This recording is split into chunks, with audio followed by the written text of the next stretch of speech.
Hello everyone, my name is Royyan and I'm gonna review the film that named Venom Let There Be Carnage. The movie have two sequels, Venom and Venom Let There Be Carnage. The cast of the film consists of Tom Hardy, Woody Harrelson, Michelle Williams, Naomi Harris, Stephen Graham, and a lot more. Hey, Mrs. Chen. Good evening, Venom. Function Hall, Mrs. Chen! Sinopsis Venom Let There Be Carnage tells the story of Eddie Brock, who now has to adapt to live with Venom after surviving the first film.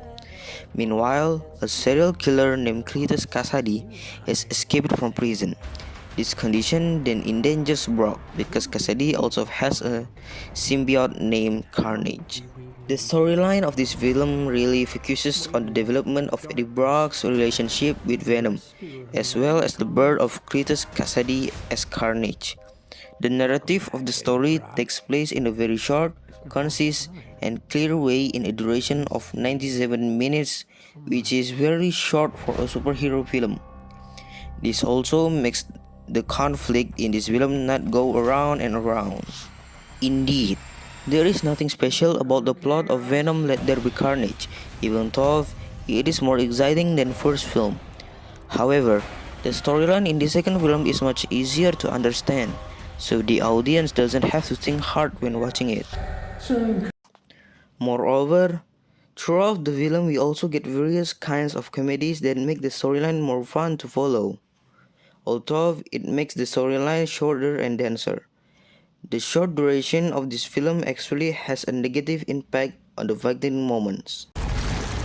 Well, actually throughout this film we can still see the action movements of Venom or Carnage who escaped from prison.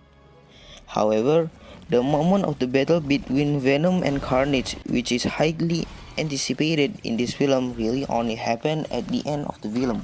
This happens because the process of the birth of Carnage in Cletus Kasady's body lasts for almost 60% of the total duration of the film. As a result, Carnage's true form only appears in the later half of the film, and even then, he doesn't directly fight with Venom. You see, the fight between the two of them only occurs at the cinematic moments of the film, which occurs in the last 20 minutes of the film. The lack of Venom and Carnage's fight is certainly very unfortunate, because it makes the ending of their fight seem ordinary. Eddie Brock's relationship with Venom is perhaps one of the most entertaining factors in this film. You see, their relationship in the sequel developed into a bromance with a love-hate relationship. So, throughout the film, we will be shown with intimate moments between the two of them. But not infrequently, there are also silly conflicts that make the two fight. With who?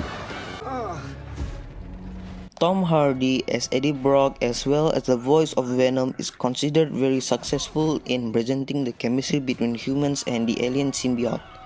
Hardy also managed to make Venom seem more human and not as evil as in the comics. In a sense, Hardy is once again the main pillar of the success of the Venom film behind a number of shortcomings. In the comic version, Carnage is considered a symbiote who has a very brutal attitude and likes to make chaos for no special reason. This is because Cletus Kasady, as the host of Carnage, is a serial killer, so that the brutal attitude between the two merges into one. In the film version, we can also see the brutal attitude of Kasady and Carnage. However, the brutality of Carnage in the Venom Let There Be Carnage version seems very restrained by the age rating of the film, which is stuck at PG-13. Carnage is still seen eating human heads or piercing their bodies in this film. However, a number of these brutal scenes seem very irresponsible because of the PG-13 rating, which cannot display excessively bloody scenes. As a result, Carnage's brutality in his film doesn't leave much of an impression because it's not as complete as in comics or animated series. Of course, this can be resolved if the film has at least an R-H rating that can display bloody brutal scenes. In general, Venom Let There Be Carnage is still much more exciting than the first film. This film is still much watching for every Marvel fan, especially because of the mind-blowing post-credit scene. I think that's all my review about Venom Let There Be Carnage. Thank you. Soon come.